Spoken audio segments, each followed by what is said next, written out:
नवविवाहित पत्नी संग बाबा केदारनाथ के दर्शन कर लौट रहे पति की खुशियां उस समय काफुर हो गईं, जब उसे पता चला कि उसकी पत्नी चलती ट्रेन से गायब हो गई।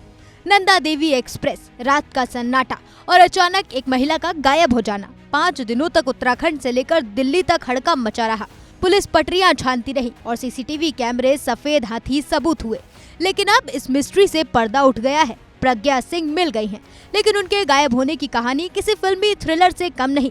आखिर लक्सर से लापता हुई प्रज्ञा सैकड़ों किलोमीटर दूर बिहार के बेगूसराय कैसे पहुंच गई? पूरा मामला आपको तफसील से समझाते हैं। 5 मई की वो रात कानपुर के रहने वाले मनीष अग्रिहर और उनकी पत्नी प्रज्ञा सिंह नंदा देवी एक्सप्रेस में सवार थे। केदारनाथ के दर्शन की थकान और घर लौटने की जल्दी। ट्रेन देहरादून से गाजियाबाद की ओर दौड़ रही थी। हरिद्वार तक सब कुछ सामान्य भी था। थोड़ी देर में मनीष की आंख लग गई, लेकिन जब मुजफ्फरनगर के पास उनकी नींद खुली तो बगल की सीट खाली थी। प्रज्ञा वहां नहीं थी। मनीष को एक बार को तो यकीन नहीं हुआ। अलग अलग बोगी में खोजा, लेकिन प्रज्ञा कहीं नहीं मिली। मनीष ने रेलवे पुलिस से संपर्क किया, तब जाकर प्रज्ञा की आखिरी मोबाइल लोकेशन मिली और उसके बाद गहरा गया सन्नाटा। दर्शन करना, उसके बाद ये जो पता चला रुड़की से कैसे ये लापता हुई, कैसे ट्रेन से उतरी। अगर आज ये सीसीटीवी कैमरे रेलवे में लगे होते तो आज हम 5 दिन से जो छान रहे थे इधर उधर, तो वो हमको न करना पड़ता। मामला पुलिस तक पहुंचा तो सिस्टम की पोल खुल गई। जिस लक्सर और मुजफ्फरनगर स्टेशन के भरोसे सुराग मिलने की उम्मीद थी, वहां के सीसीटीवी कैमरे खराब निकले। रेलवे की सुरक्षा व्यवस्था पर बड़े सवाल खड़े हो गए। परिजनों ने आरोप लगाया कि अगर कैमरे ठीक होते तो शायद प्रज्ञा का पता पहले ही चल जाता। ये तो एक लड़की का मुद्दा है। लाखों जनता आती है 4 धाम यात्रा करने, उसके बाद भी रेलवे में कैमरे नहीं। और रही लड़की की बात, आज ये बेगूसराय से लश्कर पुलिस ने सकुशल तब बरामद कर लिया है और लड़की आ गई है, पूछताछ चल रही है। जैसे जैसे दिन बीत रहे थे, अनहोनी की आशंका गहरा रही थी। मनीष ने मुख्यमंत्री और डीजीपी से गुहार लगाई। पुलिस के लिए ये एक ब्लाइंड केस बन चुका था।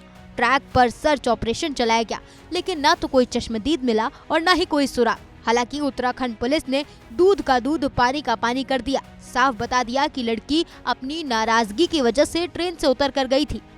तो कल शाम फाइनली वो बच्ची जो मिसिंग थी, उसने अपने परिजनों को संपर्क किया किसी नए नंबर से। परिजनों को संपर्क करने के बाद हमने उसकी लोकेशन ट्रेस करी, तो फाइनली वो बेगूसराय में ट्रेस हुई। तो पुलिस ने भी वहाँ तक अप्रोच करी, तो अप्रोच करने के बाद उसका प्रथम दृष्टया ये कहना था कि मैं थोड़ा मेरी नाराजगी हो गई थी और मैं अपनी मर्जी से ही बिना किसी के दबाव में घर वहाँ से निकल गई थी। 6 दिनों के लंबे इंतजार के बाद आखिरकार खबर आई बिहार के बेगूसराय से। प्रज्ञा सिंह सुरक्षित मिल गई, लेकिन सवाल वही था, वो वहाँ कैसे पहुंची? जांच में जो सच सामने आया उसने सबको हैरान कर दिया। पुलिस सूत्रों के मुताबिक ट्रेन में सफर के दौरान प्रज्ञा और मनीष के बीच किसी बात को लेकर विवाद हुआ था। ये झगड़ा इतना बढ़ा कि प्रज्ञा ने गुस्से में आकर ट्रेन से उतरने का फैसला कर लिया। यहाँ पे लक्सर कोतवाली में उन्होंने एक गुमशुदगी दर्ज करवाई थी। उस संबंध में पुलिस जांच पड़ताल कर रही थी। इलेक्ट्रॉनिक सर्विलांस का भी उसमें सहायता ली थी।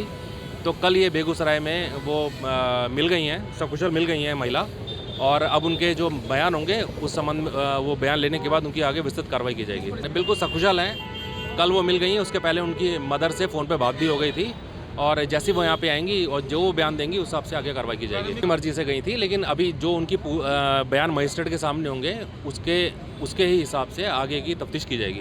प्रज्ञा अब सुरक्षित है और अपने परिवार के पास कानपुर पहुंच चुकी है, लेकिन इस घटना ने कई सबक छोड़ दिए। क्या एक आपसी झगड़े का अंजाम इतना खौफनाक होना चाहिए था कि पूरा प्रशासन और परिवार 6 दिन तक खौफ के साए में जिए? और दूसरा बड़ा सवाल, रेलवे पर क्या यात्रियों की सुरक्षा भगवान भरोसे है? अगर सीसीटीवी कैमरे काम नहीं कर रहे तो अपराधी और संदिग्ध परिस्थितियों का पता कैसे चलेगा?